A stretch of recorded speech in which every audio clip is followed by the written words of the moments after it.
নমস্কার বন্ধুরা, দীপাস কিচেনে আপনাদের সবাইকে স্বাগত। আমি আজকে বড়ি দিয়ে, সিম দিয়ে, আলু দিয়ে একটা তরকারি করব, একদম মশলা ছাড়া।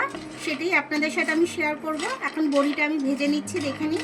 তারপর আমি তেল দিয়ে ভাজবো। আবার আমি তেলটা দিয়ে দিচ্ছি বড়ির মধ্যে। তেলটা দিয়ে আমি বড়িটা ভেজে নেব, লাল লাল করে বড়িটা ভেজে নেব। বড়িগুলো আমার ভালো করে ভাজা হয়ে গেছে। এবার আমি বড়িগুলো তুলে নেব। একটু পাঁচফোড়ন আমি ফোড়নে দিয়ে দিচ্ছি। পাঁচফোড়নটা একটু ভেজে নেব আমি।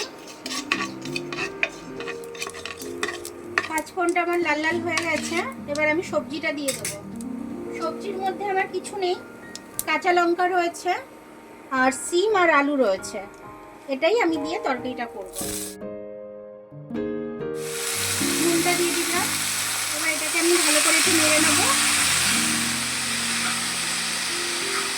কাঁচা লঙ্কাটাও একসাথেই দিয়ে দিয়েছি আমি, দিয়ে ভেজে নেবো। চাপা দিয়ে দিয়ে ভাজবো আমি, তাহলে একটু তাড়াতাড়ি আমার হয়ে যাবে। আমি একটু খুলে দেখে নিচ্ছি যে জলটা শুকিয়েছে কিনা। এবার আমি এতে হলুদ দিয়ে দেবো, একটু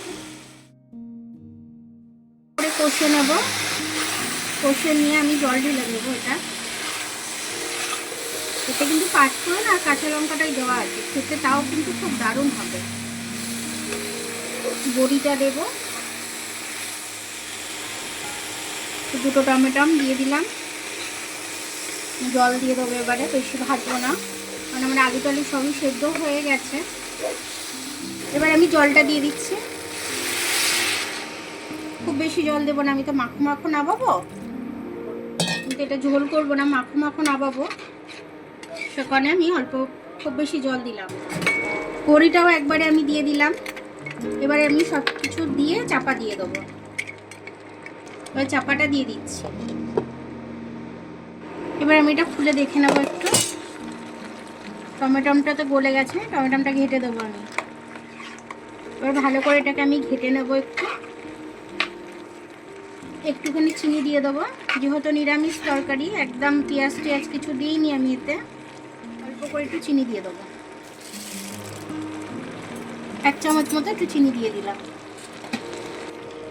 বড়িগুলোও দিয়ে দিয়েছিলাম একবারে। বড়িগুলো আমার হয়ে গেল আর তরকারিটাও হয়ে গেল। এবার আমি এটাকে নামিয়ে নেব।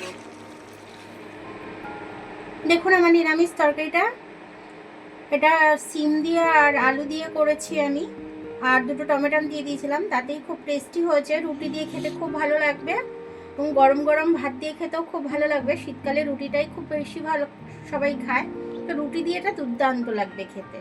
রুটি দিয়ে, পরোটা দিয়ে, যেটা দিয়েই খাবেন খুব ভালো লাগবে। তো এরকমভাবে একদিন করে খাবেন, খেয়ে কমেন্টস করে জানাবেন যে আপনাদের কেমন লাগলো। আমার ভিডিওটা দেখার জন্য অনেক অনেক ধন্যবাদ।